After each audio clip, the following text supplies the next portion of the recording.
Before we begin the story, let us know where you're watching from by leaving a comment below. If you enjoy this video, don't forget to like and subscribe. Have a wonderful day. Enjoy the story, everyone. Lila Carter stepped out of her office at 7:00 the evening. The city lit up, traffic rushing as if it had no idea whose day it was.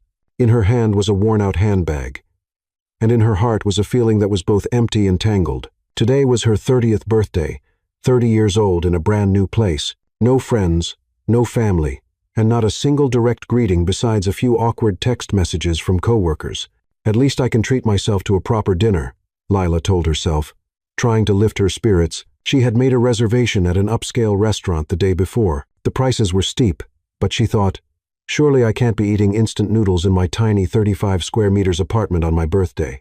The taxi carried her across streets glowing with neon lights. Lila sat in the back seat, watching raindrops scatter against the window. A hint of loneliness crept into her chest, but she forced a smile, as if to congratulate herself. The restaurant's at the end of the block. I'll try to stop right at the entrance so you won't get wet, the driver said warmly. Lila nodded, thanked him, and began rummaging through her bag for an umbrella. But before she found it, the car jolted. Bang! A loud pop echoed, and the car shook violently. The driver cursed under his breath, leaned out the window, and groaned. Damn. Flat tire. Lila glanced at her watch. 7:45 p.m. Not exactly the way a birthday should begin. The driver looked apologetic. Sorry, miss. I'll need to change the tire. Do you want to wait or walk the rest of the way? Lila forced a polite smile. That's fine. I'll walk. It's close anyway. The rain was heavier now. Within 3 minutes, her neatly styled hair hung flat and damp against her cheeks. Mascara streaked down in smudges. She let out a bitter laugh. Perfect birthday, Lila. Inside the restaurant, warm golden lights glowed, and the clinking of glasses mingled with a soft hum of conversation. Lila approached the hostess stand, pushed back her wet hair, and said, Hello, I have a reservation under Lila Carter. The pretty hostess tapped on the keyboard, offering a polite smile until it abruptly vanished. I'm sorry, Miss Carter, but I don't see your name in the system. Lila frowned. I called yesterday to book. I spoke with someone named Felix. Felix no longer works here, the hostess replied, her tone suggesting Lila should have known that, if you'll wait, we'll try to arrange a table, but it will take at least 30 minutes. Lila sighed. All right. She sat at the bar and ordered a cocktail, one that cost twice as much as her usual lunch. The alcohol hit fast on an empty stomach. About 40 minutes later, another staff member led her to a small table tucked right next to the kitchen door. Pots and pans clattered loudly, waves of greasy air rolling out. It was nothing like the romantic dinner she had imagined. Quietly, Lila opened the menu. After some hesitation, she chose the mushroom risotto with white wine sauce, a refined dish. Fancy enough for a birthday, but when the server returned, what landed in front of her was eggplant lasagna. Excuse me, but I ordered the risotto, Lila said gently. The waiter sighed, as if she were bothering him. I'll change it. 15 minutes later, the risotto finally arrived. Lila stared at the steam rising, fork in hand, but couldn't bring herself to take a bite. A lump swelled in her chest. Everything that had happened since morning, those half-hearted birthday texts, the flat tire, the lost reservation, being seated by the kitchen, the wrong dish lined up like little jokes at her expense. She leaned back in her chair and let out a laugh. Not a happy one, but the kind of laugh you give when you no longer know how else to react. Half funny, half bitter. 30 years old, alone in a vast city, and this was her birthday. Lila took a deep breath, letting her fork touch the risotto that had finally arrived after so many mishaps. The aroma of mushrooms rose faintly, but she couldn't summon an appetite. Loneliness wrapped around her like a thick fog, especially as she looked around. Couples holding hands, families laughing, friends clinking glasses, and she sat there silent, with the clang of pots and pans hammering from the kitchen behind her. Just finish eating and go home. Then this birthday will be over, she thought, forcing a smile for herself. But just as Lila lifted her fork, the chair across from her was suddenly pulled out. A tall man in a light blue shirt sat down, as if the table had always been his. Sorry, he leaned in, speaking softly, his voice both urgent and laced with humor. Keep eating. Pretend we know each other. Otherwise, I'll have to sit with my boss and his family. Trust me, no one deserves that on a Friday night.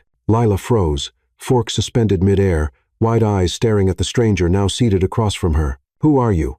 Why are you sitting here?" The man smiled casually, placing his napkin across his lap, as if taking someone else's seat was no bigger deal than sipping water. "Just a minute, I promise. But if you look over at that table—" He tilted his head slightly. 5 people, bald uncle, green tie. Laughing so loud the whole block hears. "That's my boss."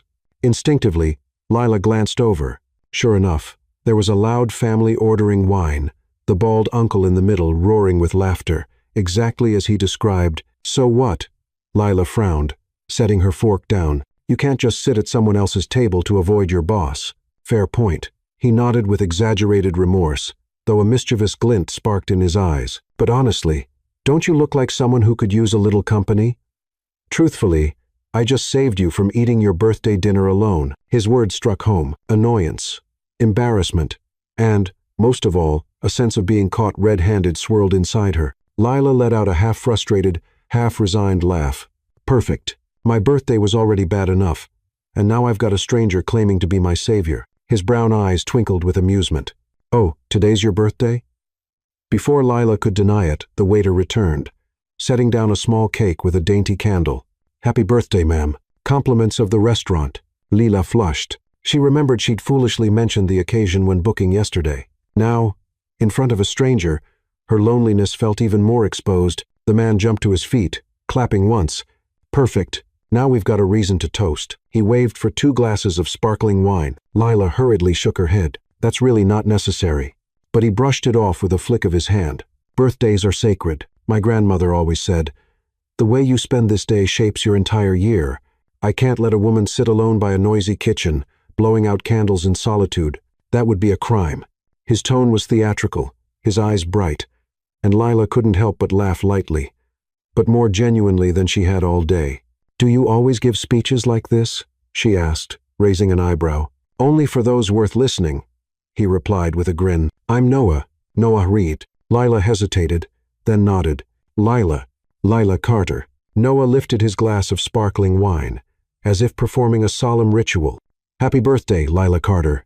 May your year ahead be filled with laughter, fewer wrong orders, and no more dinners alone." Lila burst out laughing. It was shy but real, and it soothed the quiet ache she'd carried in her chest since morning. Their glasses clinked gently, tiny bubbles bursting like a soft rain shower. Lila inhaled deeply, warmth spreading through her chest. She wasn't sure if it was the wine or the way Noah delivered his toast like a sacred vow, but suddenly dinner felt less like a disaster. "Do you always just do things your own way?" Lila asked, trying to sound stern, though the corners of her lips betrayed her. "Nope," Noah said in a conspiratorial whisper. "I just use my kind stranger privilege at the right time. Besides, see that table?" The bald uncle just waved at me. "If I go back, I'll have to endure his How to Change a Light Bulb Effectively lecture for the 13th time this year." Lila laughed, the first full laugh of the day.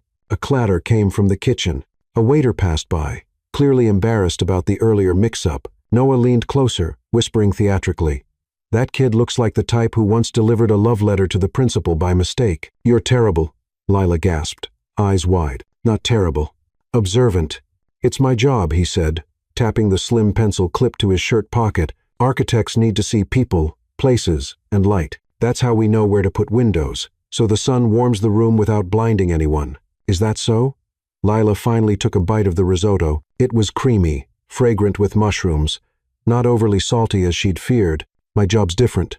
We put deadlines wherever the sun can't reach." Noah's laughter rang out so hearty that a little girl at the next table turned to watch, then giggled too without knowing why. "And what do you do?" he asked. "Project management." Lila shrugged.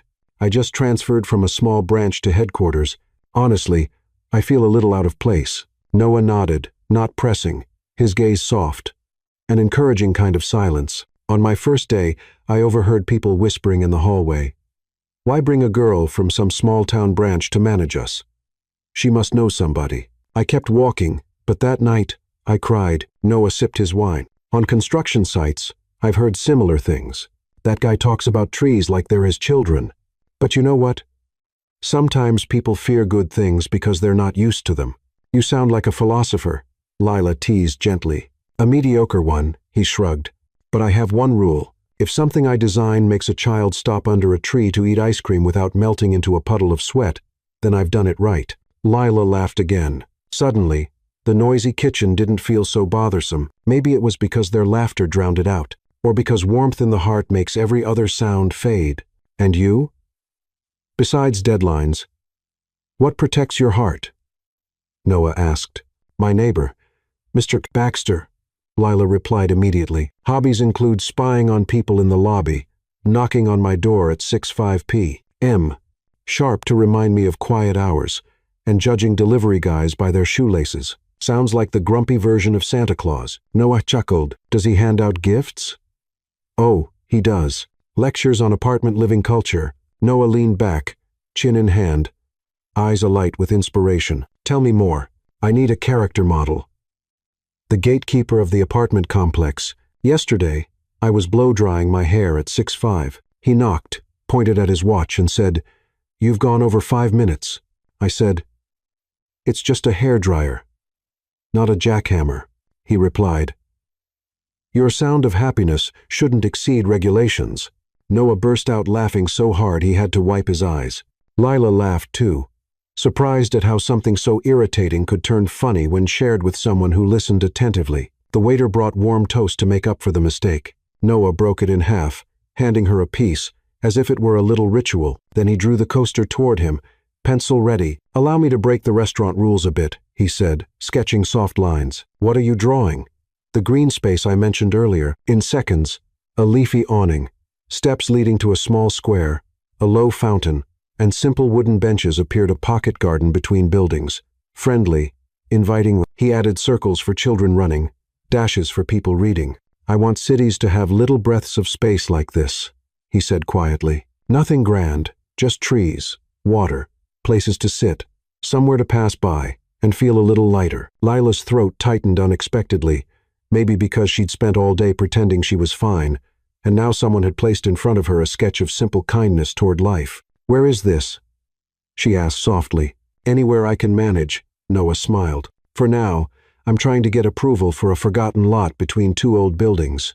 If I succeed, I'll turn it into a library garden, benches, trellises, a small fountain. Imagine sitting there at lunch, sunlight through leaves. Your urgent emails suddenly don't feel so urgent." "Sounds like a dream," Lila murmured, touching the coaster's edge. "I think I need that place. Everyone does." Noah winked. "Even your legendary neighbor. I'll design him his own community supervision chair." "Don't. You'll give him a checkpoint station." Lila laughed. At that moment, a child ran past, wielding a spoon like a sword, nearly bumping their table. Noah whisked the wine glasses aside with a playful shush, like a spy. The child giggled, and the parents apologized. It was all so light, as if fate had thrown in a few small mishaps just to create a memorable night. They talked about everything: Lila's habit of walking 3 blocks each morning, stopping at a corner cafe for the smell of fresh pastries.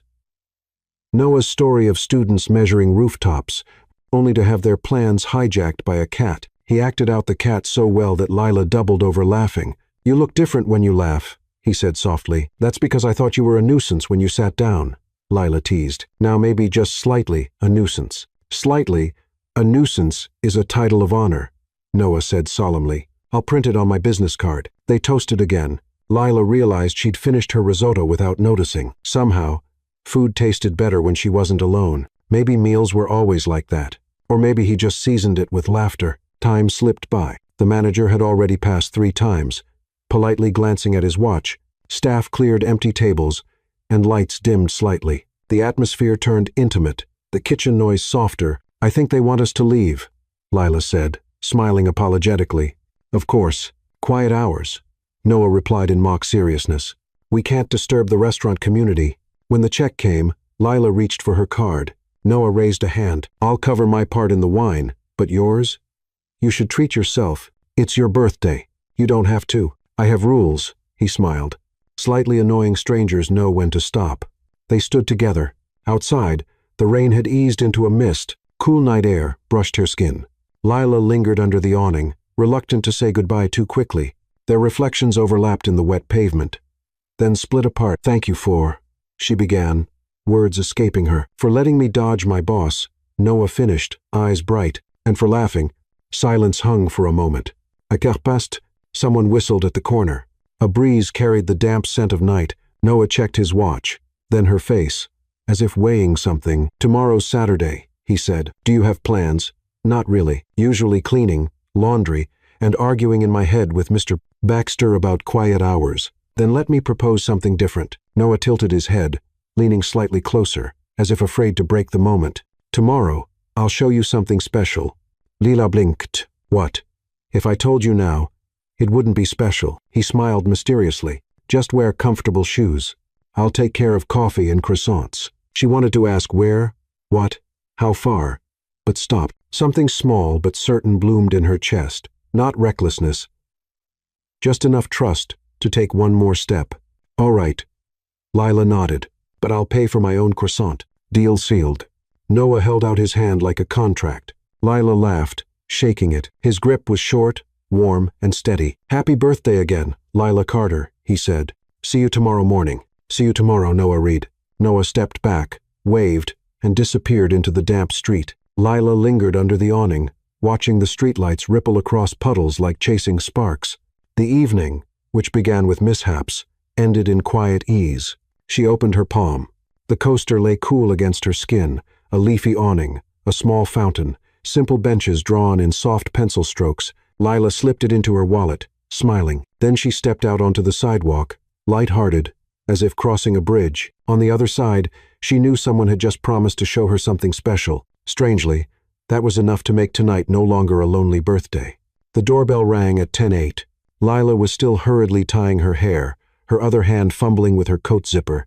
She peered through the peephole. A tall, lean man in a gray twill coat, a paper bag of pastries in his left hand, a tray of steaming hot coffee in his right. His hair was slightly tousled, as if he'd just wrestled with the morning wind. "Noah Reed." Before Lila could open the door, the lobby's trademark husky voice resounded. "Hey, you. Stop right there." Mr. Baxter appeared, as if he'd popped out of the wall. Brown sweater, moss green tie, notebook tucked under one arm, black ballpoint pen positioned like it was ready to issue a citation. He looked Noah up and down with the attitude of someone determining the threat level of an unfamiliar visitor. "Who are you here to see?" "Purpose? Do you have an appointment? Identification?" He rattled off, eyebrows bristling. Noah startled a little, then immediately straightened up, lifting the coffee tray, as if presenting a logbook. "Sir, I have an appointment with Ms. Lila Carter. Purpose: to deliver breakfast along with a bit of happiness. I do have ID, but I'm currently too busy keeping the coffee from spilling. Visitors are not allowed to bring outside food in if it soils the lobby carpet," Mr. Baxter said, eyes fixed on the tiny beads of condensation on the lids. "And no making noise. I promise I'll leave as quietly as a cat." "A well-behaved cat," Noah smiled, leaning toward the coffee as if whispering to it. "You hear that, guys? Silence, please." Lila opened the door just then, and nearly burst out laughing. "Good morning, Mr. Baxter. This is my friend Noah. He's completely harmless and very good at walking softly and speaking softly."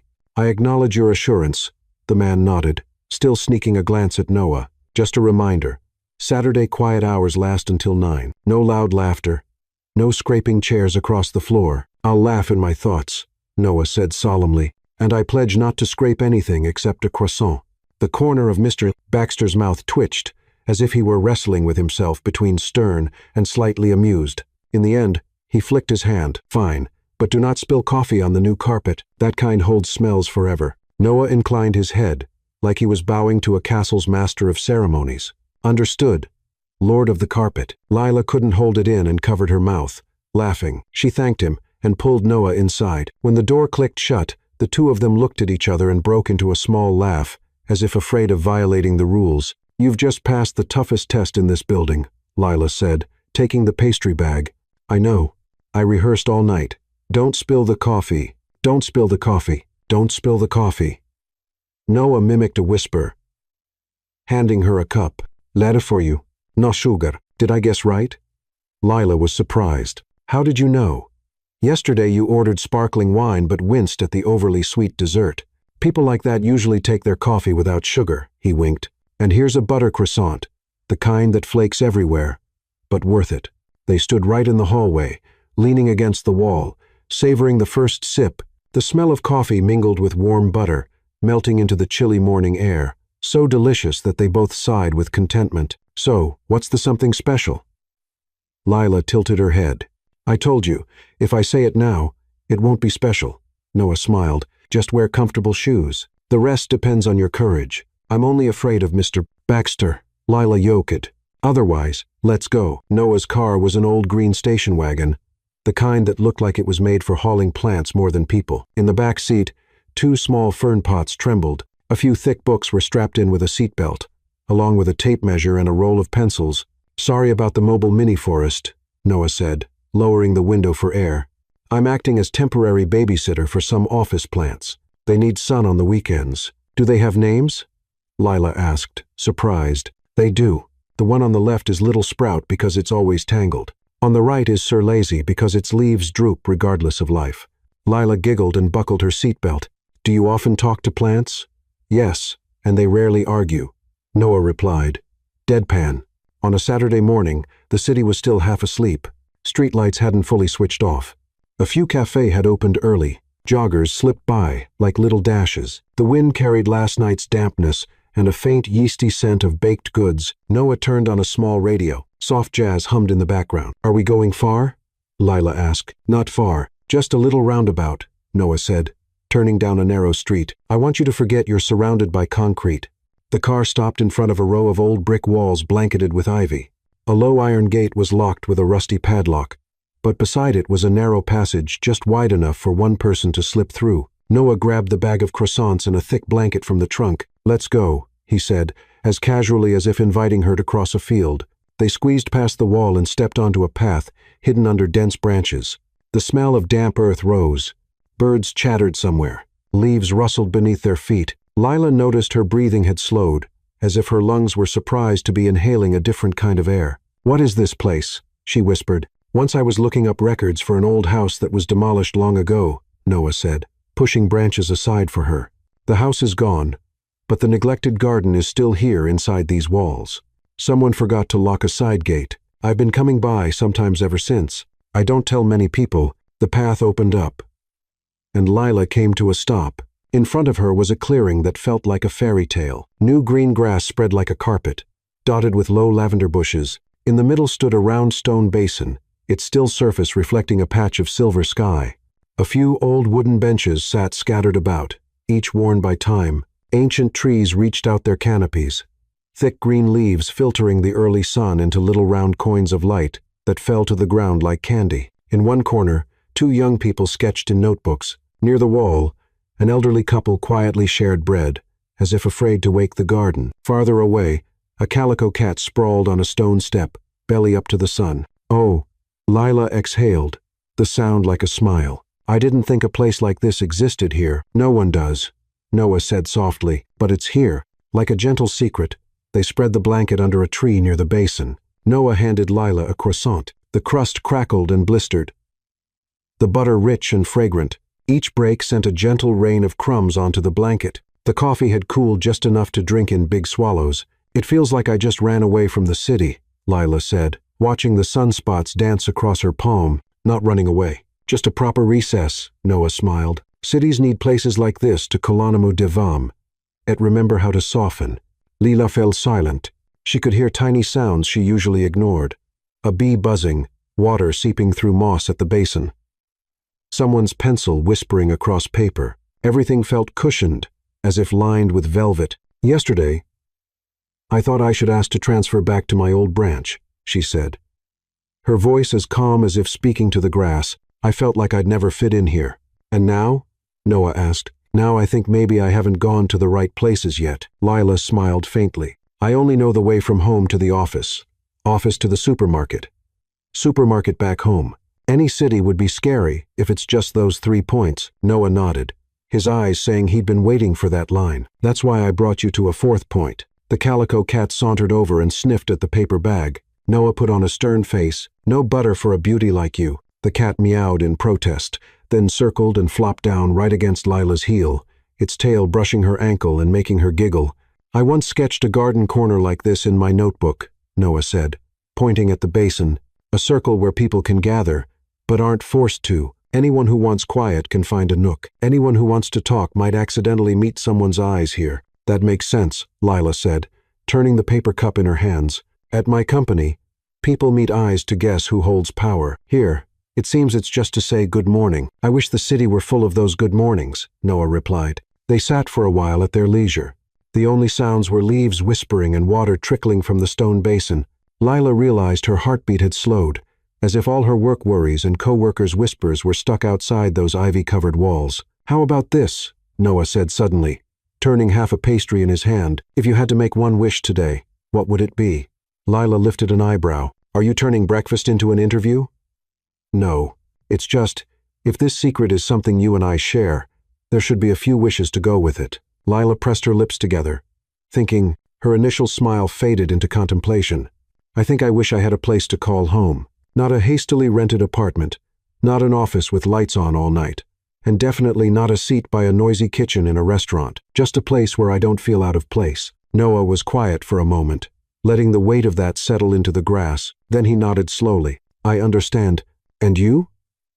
Lila asked. Looking over, Noah swept his gaze across the garden, the mossy basin, the old benches, sunlight pooling into round spots. He lifted his hand, as if sketching a building in the air. I want to create more spaces like this for the city. Places where people can take a deep breath and feel like they can still breathe. Lila smiled. You sound like a poet. No, I'm an architect, Noah countered, though his eyes gleamed playfully. Very different things. Poets make people dream. I just want to make them feel less stifled. They both laughed. Their laughter rang in the quiet space like a little bell trembling. Lila leaned her head back against the tree and thought that it had been a long time since she'd laughed so freely. Since arriving in the city, she'd been bracing herself non-stop. Now, in this secret garden with a man who was slightly annoying but sincere, the weight eased noticeably. Noah kept talking, his tone a mix of earnest and teasing. You know, if I ever succeed, I'll build rooftop parks, turn parking lots into gardens, and put wooden benches on every corner. And I will definitely reserve a spot for a statue of your grumpy neighbor. Lila laughed, covering her mouth. If Mr. Baxter heard that, he'd probably rally the entire residence council to protest. That's fine. I'll build a complaints room next to it. Give people a place to grumble, and they'll be less cranky. Their smiles lingered in the deep green space. Their conversation moved between thoughtful and playful, and Lila realized, for the first time in many months, that she felt truly light.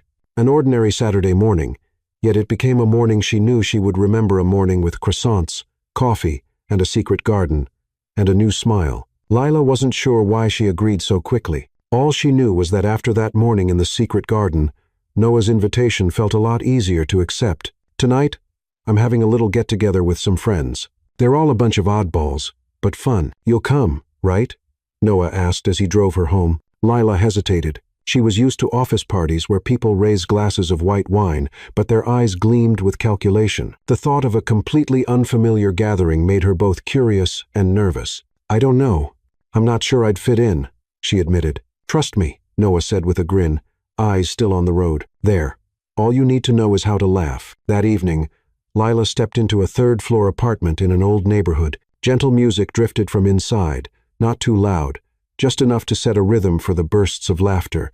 The door opened, and Noah welcomed her with a grin that stretched from ear to ear. Welcome to the Oddball Club. The room glowed warmly with string lights like tiny stars, and the walls were hung with paintings. A long wooden table in the middle overflowed with food, homemade pizza, salad, cookies, and a pot bubbling away in the kitchen corner. This is Sophie, Noah introduced, pulling Lila toward a short-haired girl with paint still on her hands. She's a painter. Specializes in portraits where the eyes are always bigger than real life. Sophie stuck out her paint-stained hand. Nice to meet you. Don't mind the mess. I just finished attacking a wall today. Lila laughed, shaking her hand, leaving a smudge of blue-green on her own finger. And this is James, history teacher. But whenever he tells a story, it starts in the 18th century and ends in Star Wars. Noah went on, tall and lanky with round glasses. James straightened his tie and immediately launched in. History and Star Wars both teach us about power and tragedy. You see, the entire room groaned in chorus. James, making Lila double over laughing. Next, Tsara, chef/kitchen destroyer. Noah pointed at a brown-skinned woman in a soft-stained apron. I don't destroy, I create. Zara shot back, handing Leela a cookie. Try this. I call it tomato basil chocolate. Lila cautiously bit into it. The flavor was unusual. She swallowed quickly and nodded. Very original. Sara Biamid. See? Finally someone who gets me. And last, Theo, musician. He'll sing at any time, whether anyone asks or not. Noah finished. Theo, his long hair tied back, cradled a beat-up guitar. He immediately strummed a chord and sang, "Welcome, Lila, the newcomer here." The room erupted in laughter. Lila clutched her stomach, surprised at how easy the atmosphere felt. The party kicked off with a simple game of charades. The loser had to sing any song. James kept losing because he launched into historical lectures instead of acting out the scenarios. "Your word was cat, but you gave us the Industrial Revolution," Sophie scolded. "But cats are the silent witnesses of all social upheaval," James declared passionately. In the end, he was forced to sing, standing stiffly, glasses off. He suddenly belted out, "Happy birthday to you. It's not my birthday anymore." Lila laughed until her cheeks hurt. "To me, history is a cycle," James replied. "Deadpan, every day can be a birthday." The room exploded with laughter. Then it was Zara's turn. She flapped her arms in an attempt at airplane. But everyone guessed, roast chicken. She had to sing, off-key and tuneless, forcing Theo to strum wildly to keep up. A pop song collapsed into chaotic improv, growing funnier with every note. Lila laughed until tears streamed down her face. She couldn't remember the last time she felt so carefree, no judgmental stares, no whispered comparisons, just laughter and genuine welcome. Later, as the group bustled to clear the table, Noah tugged Lila onto the balcony. City lights winked in the distance, the air carrying the smell of pizza and fresh paint. "What do you think?" he asked. "I think it feels like I just found a second family," Lila said softly, smiling. "Everyone's so warm." Noah nodded. "Told you. Here, all you need to do is laugh." Lila glanced back into the apartment, Sophie snapping photos of the pizza, Zara yelling, "Don't eat all my unique cookies." James fixing his tie to deliver another lecture, Theo strumming and chanting, "Pizza, pizza," like a chorus. A group of genuine oddballs, but endearingly so. Leaning against the railing, Lila felt something ease inside her. For the first time since moving to the city, she felt welcomed, not for her job title, not for her achievements, but for her smile, her presence, just her.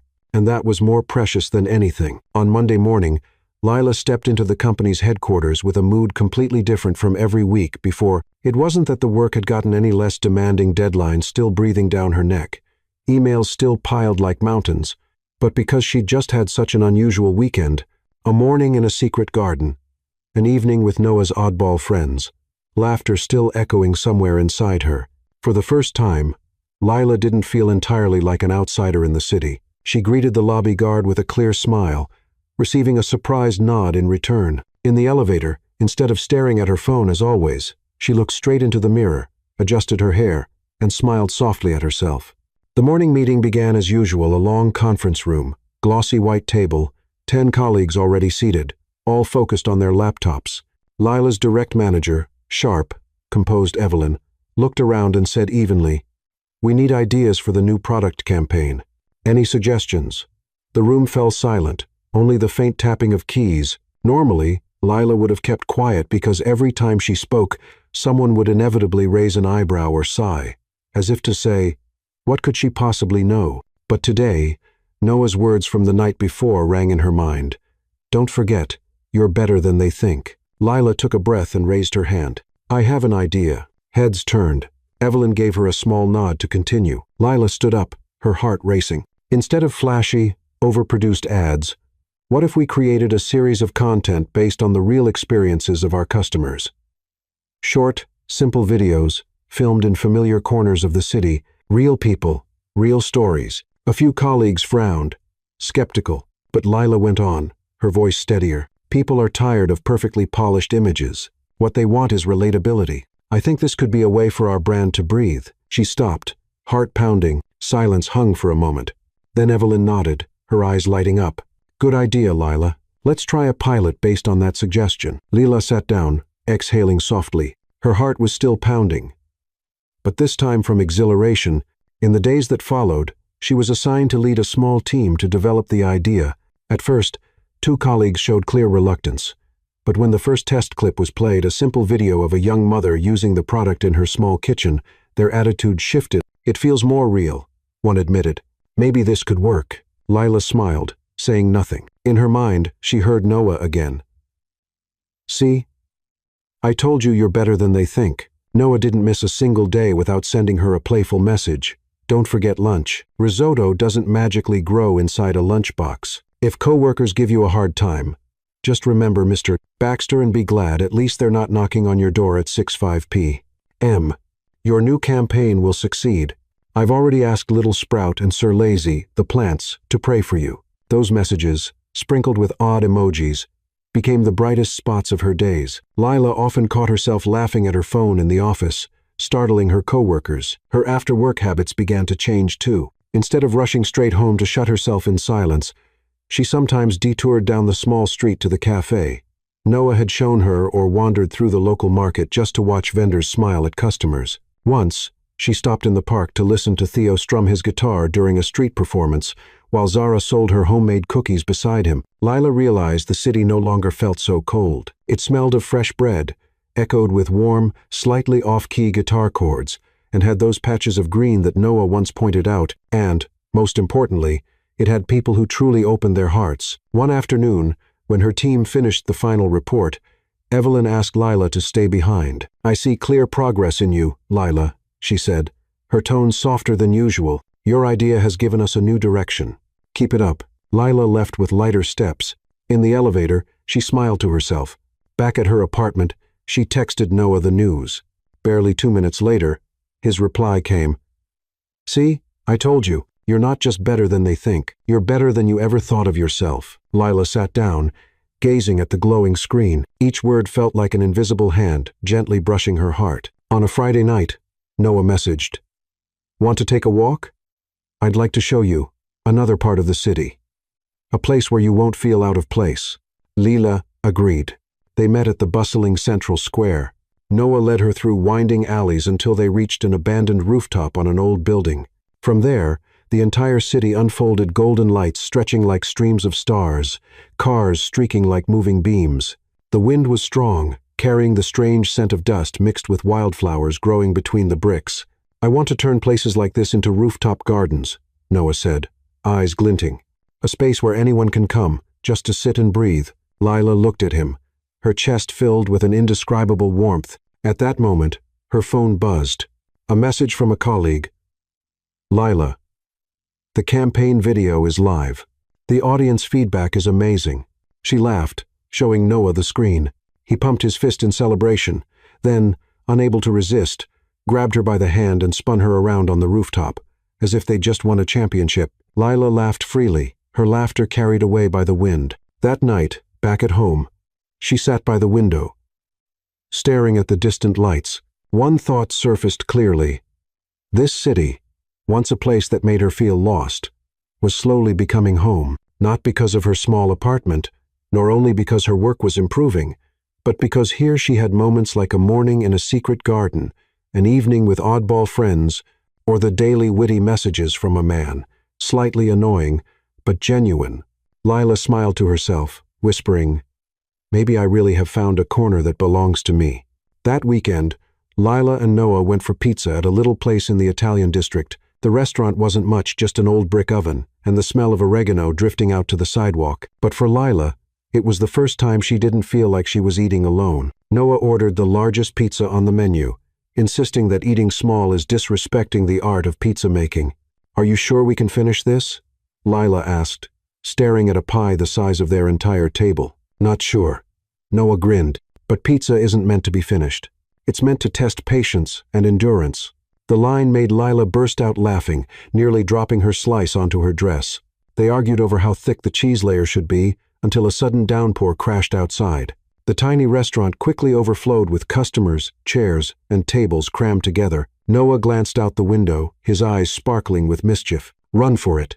Before Lila could respond, he grabbed her hand and bolted. Rain slapped their faces, water splashed up from the car tires, but they kept running, laughing until they were breathless. Noah still held the last slice, now a soggy mess, and shoved it into his mouth mid-sprint, shouting over the rain, The taste of victory. Lila doubled over with laughter, drenched hair in tangles, dress clinging to her. She hadn't felt this alive, this childlike, in years. When they finally stopped under the awning of a bookstore, soaked through, their eyes met, bright, breathless.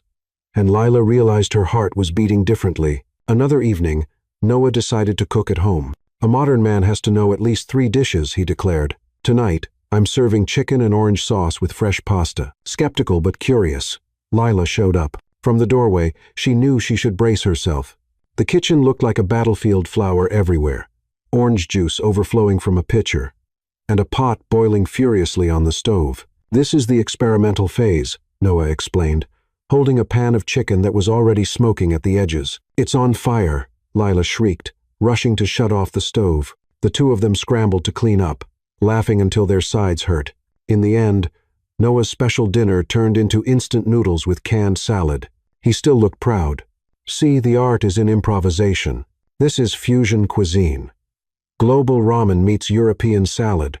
Lila ate while shaking her head, tears of laughter rolling down her cheeks. A disaster, yes, but one of the most memorable evenings she'd had. Another time, while walking through the farmer's market, Noah spotted an apple tree heavy with fruit, its branches hanging over a fence. His eyes lit up like a child's. Lila, this is a treasure. Don't tell me you're going to, she began. But he was already climbing. Passersby stopped to watch, children cheering. Lila flushed red, torn between worry and amusement. Get down. What if someone catches you? Then we'll be known as modern-day Robin Hoods. Noah called down, reaching for an apple. Just as Lila feared, a market security guard rushed over, shouting, "Hey, you, down, that's public property." Lila covered her face in embarrassment. Noah jumped down quickly, holding the apple out like a surrendered piece of evidence. "I'm sorry, sir. It's just, it looked too beautiful." The guard glared, then turned to Lila and shook his head. "Your boyfriend's going to be trouble." The word stunned Lila. She didn't correct him. Her cheeks burned too hot. Noah caught her eye, a strange gleam of delight flashing there, but he only smiled faintly. They walked away with a bag of apples, purchased properly this time. Noah bit into one, smirking. "Fine. Next time I'll invite the guard to climb with me." Lila laughed, though her heart still buzzed with the echo of those 2 words. Your boyfriend. Those quirky little outings kept piling up, none of them perfect in the cinematic sense, but all the more precious because of their spontaneity, their clumsiness, even their small failures. Each time she was with Noah, Lila felt allowed to let go, to laugh loudly, to be awkward without fear of judgment.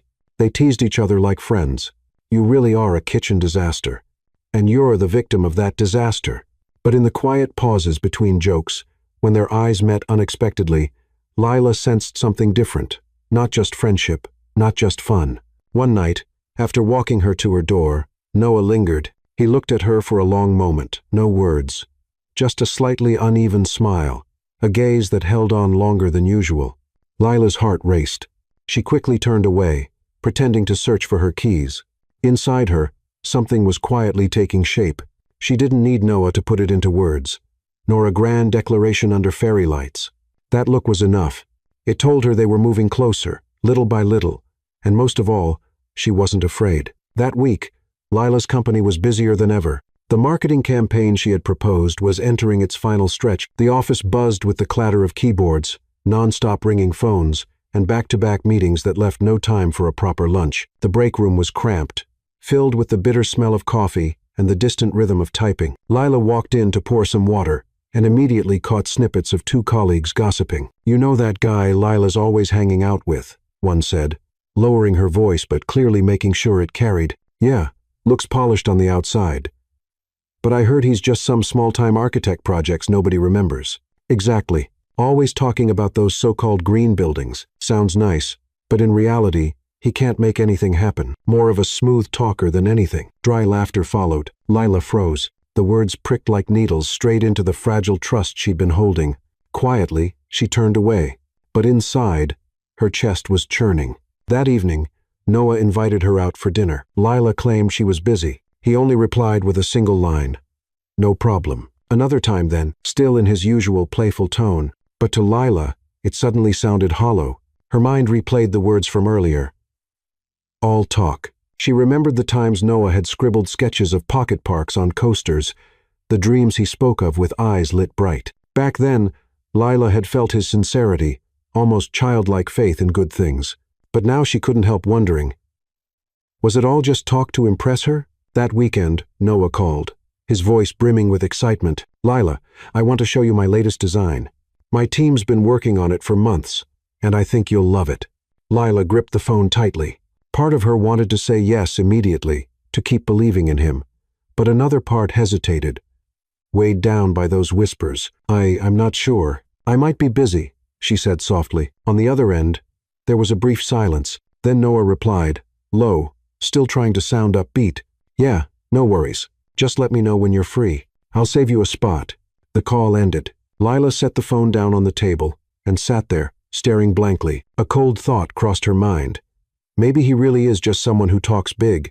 In the days that followed, Lila no longer texted him as much. Her replies grew short. Sometimes she ignored his messages altogether. Noah still sent his silly jokes, still wished her a workday free from toxic deadlines, still told stories about Mr. Baxter, as if they were laughing side by side. But Lila read them without smiling. She closed her phone, torn inside. In front of colleagues, she wanted to keep her distance. Didn't want to be looked down on for being close to a big talker. But deep down, she felt a loss, as though she were pushing away something precious with her own hands. That night, she lay on her bed, ceiling blurred in the dark. The trust she'd given Noah, the man who had pulled her running through the rain, who had made her laugh in the secret garden, was cracking.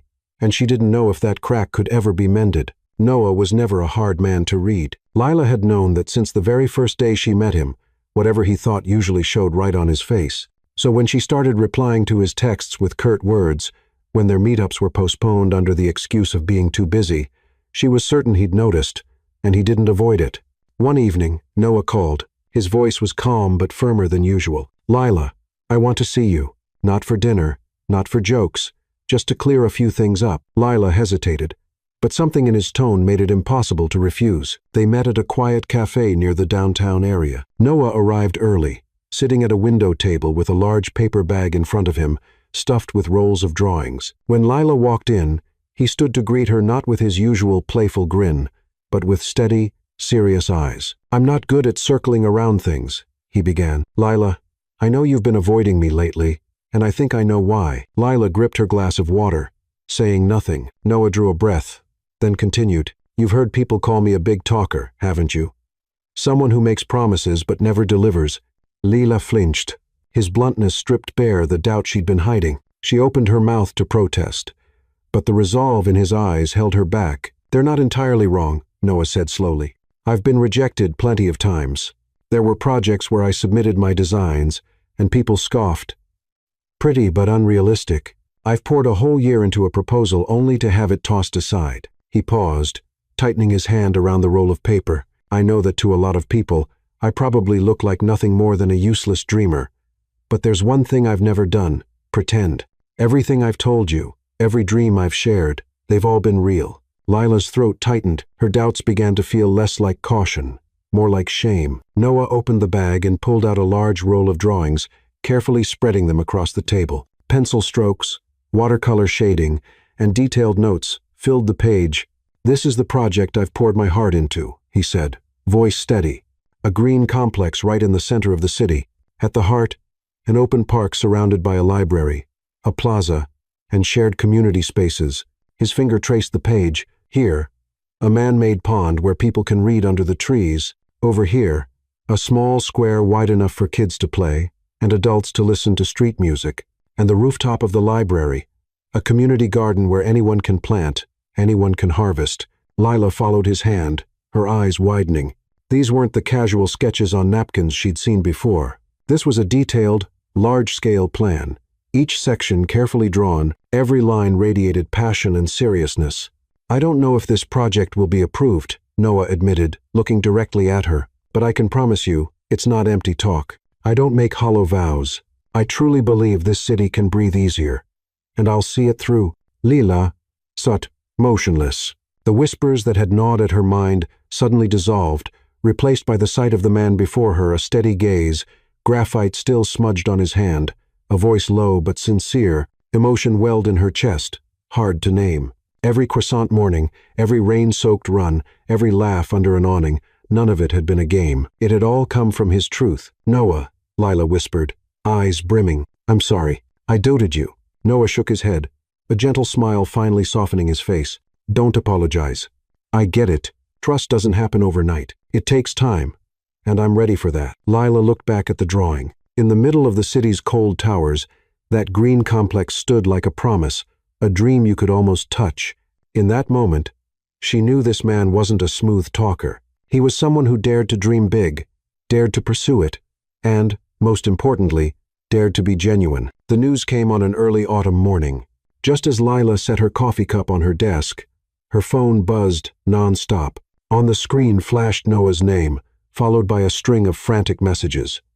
"Oh my God, you won't believe this. Get out of the office right now. I have to tell you in person."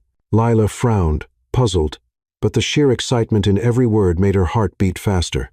An hour later, they met at their usual cafe near the park. Noah burst in, clutching a thick folder, hair mussed, eyes sparkling like a kid with a new toy. "Lila," he nearly shouted. "Vincent said yes." "Who's Vincent?" Lila blinked. "The head of the biggest real estate group in the region. He's decided to fund my green complex project. Not just promises. An official signed deal." Lila froze for a second, then laughed in sheer surprise. Noah pulled out a chair opposite her and spread the documents on the table. His hands trembled, but his voice was steady. "They'll finance the entire first phase. Construction starts this year. If all goes well, it'll become a new landmark for the city." Lila stared at the familiar drawings. Except this time, the lines weren't just dreams. They were about to turn real. Emotions swelled in her chest until she had to swallow hard. "Noah, congratulations," she whispered, her eyes glistening. "No." Noah shook his head, his smile blazing. "Thank you. If it weren't for you, I'd never have dared chase this far." Lila laughed, trying to hide the tremor in her chest. "I didn't do anything. You believed in me." Noah replied simply, "That's more than enough." The news spread fast. Local papers ran headlines. A new symbol for the city. First large-scale green complex to break ground. The main image was the sketch of Noah's project, a central park ringed by a library, a plaza, and rows of glass houses. The public buzzed with anticipation. Industry colleagues whispered in surprise. Noah's name had never been mentioned this much before. On the groundbreaking day, Lila and Noah's oddball friends arrived early. Sophie carried her sketchbook, and James came armed with historical anecdotes. The Romans built plazas like this too, except they didn't have Wi-Fi. Zara brought a box of cookies to fuel the architect, and Theo slung his guitar, ready to play. Lila stood in the crowd, eyes fixed on Noah as he stepped onto the stage. He wore a simple white shirt, hair stirring in the breeze. His voice was deep, no trace of bragging, just genuine conviction. This isn't just a project, it's a promise that this city deserves places to breathe, deserves spaces where people can sit, read, laugh, and feel like they belong. Thunderous applause followed. Pride surged through Lila, swelling until it nearly broke her. But joy came with challenges. From that day forward, Noah practically vanished into work. He spent nights with engineers, architects, and contractors, endless meetings, drawings revised until midnight. His schedule stretched like a taut string. Lila worried. Sometimes near midnight, her phone buzzed with his messages. "Are you asleep? If not, pray that the library roof doesn't collapse on my 5th revision." Or, "I've had enough coffee for 3 people today. If I sprout a second head, would you still be my friend?" Those silly lines made Lila laugh, but they also stung. She knew he was exhausted, yet still tried to reassure her, afraid she'd worry too much. One night, she typed back, "If you grow another head, I'll buy us matching hats. Fair?" His reply was instant. "Perfect. One head will handle the project. The other will focus on making you laugh." Lila bit her lip, torn between sweetness and ache. During those long weeks, the oddball friends became his unofficial support team. Zara delivered late-night meals to the site. Sophie sketched each stage of construction like a visual diary. James entertained the crew with his stories while Theo sat on the steps, strumming a guitar to ease the tension. Lila often stopped by too, carrying coffee and reminders. "You need to sleep, Noah. No architect can stay upright without rest." He smiled with dark circles under his eyes, but his gaze was still bright. "I'm still standing because of you." Lila fell silent, her heart twisting and soaring at once. Winter came, and the project began to take shape. Steel frames rose high, and empty ground morphed into a plaza. The press covered it constantly. Passersby paused to watch, buzzing with excitement. For Lila, every glimpse of the construction site brought the same thought. This wasn't just Noah's dream anymore. It had become hers too. Pride swelled in her, not just because of the vision itself, but because she'd been there since the days when it was only a doodle on a cafe coaster. At night, she lay in bed scrolling back through Noah's silly messages. Each line made her smile, then blink back tears. He was pouring everything he had into this dream, and she knew every word came from the truest part of him. Lila closed her eyes and whispered into the quiet, "You're not just a dreamer, Noah. You're the man who dares to make dreams real." And this time, her faith felt as steady as the very foundations rising from the ground outside. The city glowed with light that evening. The newly completed complex featuring green spaces, a library, an open park, and a plaza had officially opened. In the middle of the bustling streets, the project stood.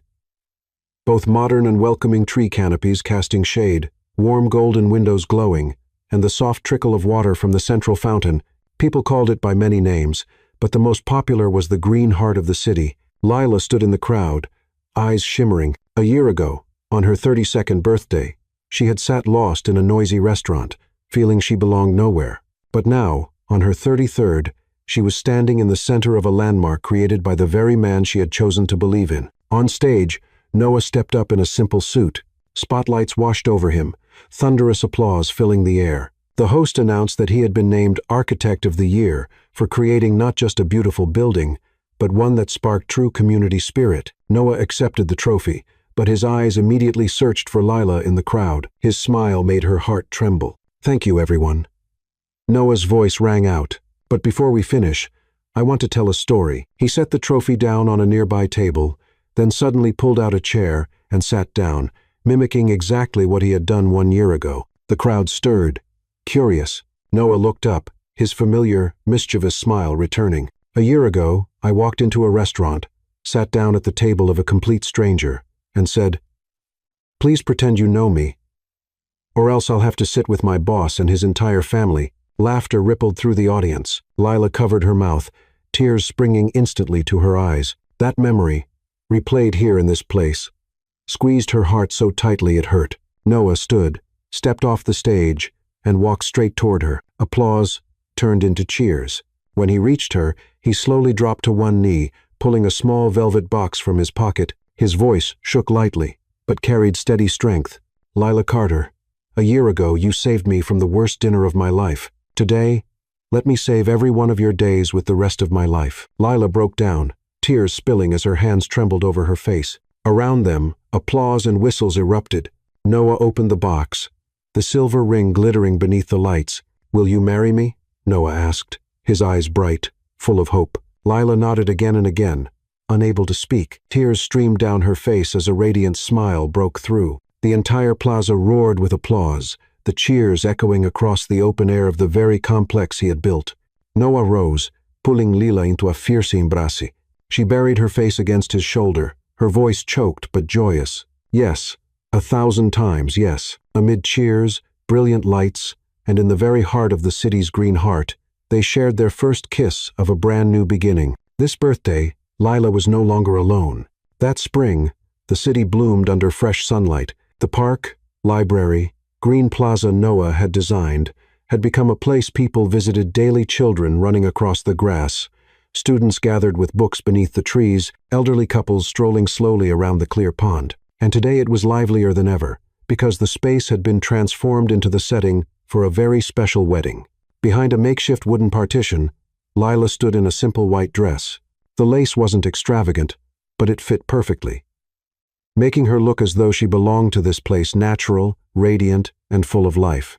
Zara adjusted the flower crown in her hair, grinning as she teased. "The bride's trembling like that. Then the groom's already won."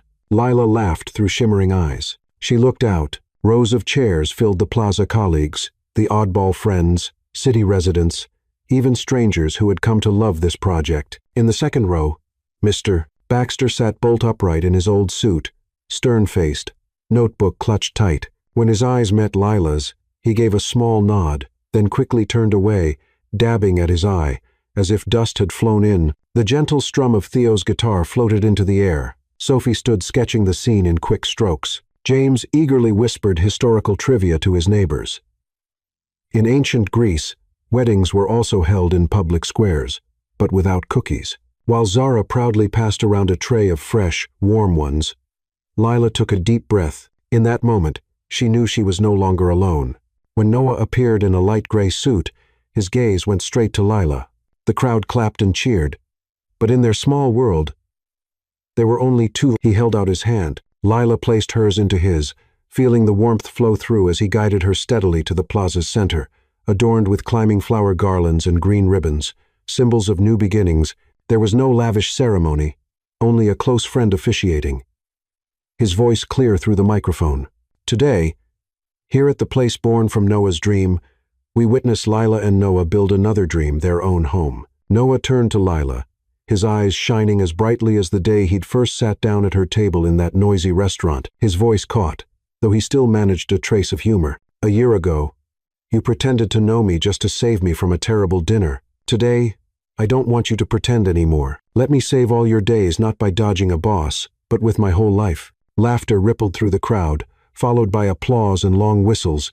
Tears welled in Lila's eyes. She nodded, whispering, "Yes, and this time I don't have to pretend." Noah lifted her hand, pressing a kiss to the gleaming ring. Applause thundered across the plaza.